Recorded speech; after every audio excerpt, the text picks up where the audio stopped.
musical set of Pixis Maximus. They're going to be coming up, but I want to turn you guys to the Jumbotron for a video. You know what?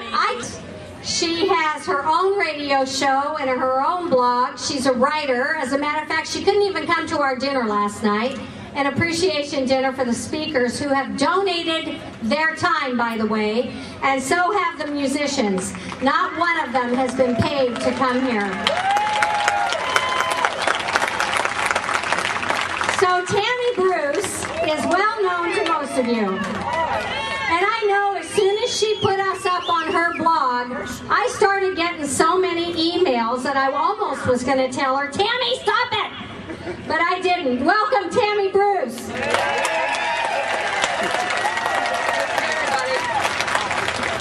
Boy, you guys, I know you can't see yourselves, but let me tell you, you're gorgeous from up here. I don't know if they want me to tell you this, but the numbers in Washington, Jenny, well, 2 million are being reported. Even if they're half wrong. That's a great thing. Let me tell you.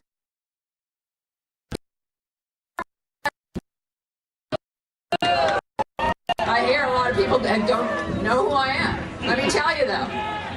Then I woke up. But let me tell you, perhaps something that some of the other speakers wouldn't have today. That now, being an American first, I'm many things. I'm a feminist. I was with the National Organization for Women. Most of my adult life, up until about 15 years ago, was spent on making sure that you doubted yourselves. That you were given an impression that the only solution was for you to surrender and retreat. It was a lie then, it is a lie now, and the left, though, I got like 10, 15 minutes, it takes me that long to say hello. The left still works at trying to make you be disappeared.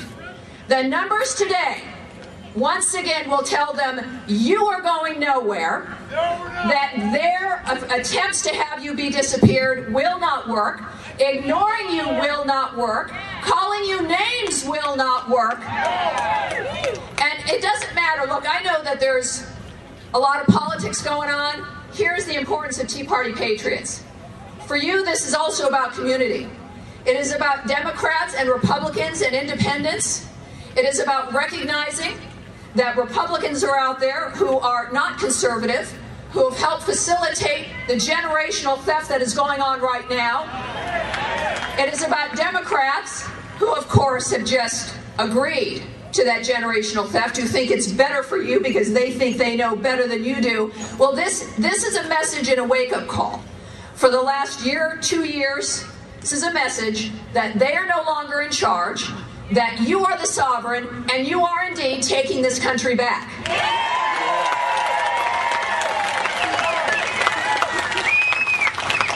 The reason the left works so hard against you and against other Tea Party Patriots, against people we admire who advocate for us, like Glenn Beck and like Sarah Palin, is because they know that they cannot answer you on the details of the issues. They know their only hope, and you've seen this over this last week with the mosque issue. This is not about Islam when it comes to what's being said about you. This is about the left using an issue to make you wonder about yourselves, that they think they can make you question your intentions. Not only these events today, but in November, whomever you vote for, wherever you're coming from, you're sending a larger message that this is America, that voters still prevail, that you and your family have, while maybe taking some things for granted, not really. You trusted in the fact of what President Washington established. And the founding fathers knew that you were the people they were establishing this for, and they knew that you, if we were under attack and under threat, would come forward and take it back. They knew it.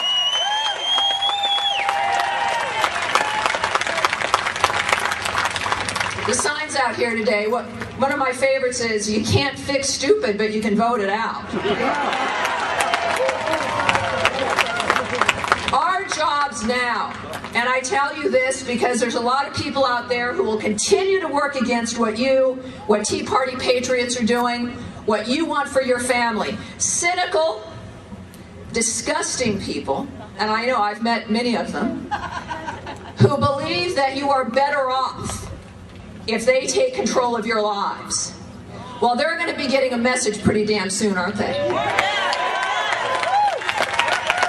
The difference here is they're looking to Europe, and they see Europeans having thrown up their hands. They see Europeans saying, okay, take over our lives. We don't know what we're doing. We're just French and we want to take vacations. Now, some of you may have some French ancestry, but you're Americans now, aren't you? I enjoy my Scots-Irish heritage. Of course, we just fight with everyone all the time. We've been kicked out of a few places. The Scots-Irish, of course, got kicked out of Scotland, and then the Irish kicked us out. We came to the last place where we'd be allowed to fight and allowed to stay and allowed to help make this place a better place. That was the United States of America. We are still the Scots-Irish, the Italians, the Germans. We are all immigrants. But when the moment you become an American, something changes in you.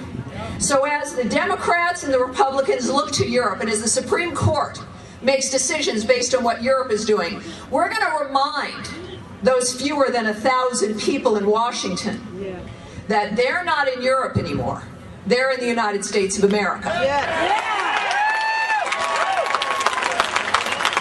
I know that many of you, it's a hot day out here, and I know that our troops, many of your loved ones serving in deserts where it gets to be 120, 130, 140 with 100 pounds on their backs. We have the luxury and the blessing of what those troops in our military have allowed us to be able to do right here and right now, is have this rally, put politicians on notice, have a community of people without being arrested, and we're not going to wait for the moment until certain people want to arrest us. That's not going to happen. We're going to be changing a regime. And it's not just one party. It is the mentality of people like Boxer and Collins and Snow and Murkowski. It's Republicans and Democrats who have a sense of entitlement that they're owed something. Well, those days are, and as we deal with 90-degree temperatures, we have the luxury of beverage carts moving through the crowd. You're going to go to home comfortably with your children. You're going to sit down and you're going to know that you're doing something to change this, and you are in the one country on earth where the enemy, the American left, in my point of view, begs, I don't know who they're praying to, maybe ISIS, I'm not sure, but they're praying to somebody, their navel, that you'll just say never mind. You and what you're doing now is what the left has feared for generations, because they know it is irreversible, and they know when you go home, and we have again the luxury and the comfort that our troops do not have when their day is done. Comfortably, there's probably some football on today, something else you're going to be able to do with your family as the fall moves through, as your children go to school. These are things that we will not take for granted, that we will not compromise, that we will not sell to the highest bidder. We will not accept politicians who bow to terrorist leaders. We will not accept politicians who want to have lunch with terrorists who want the atomic bomb to blow up Israel. We're not accepting this. And they still deny it, and I say, I don't know if someone's going to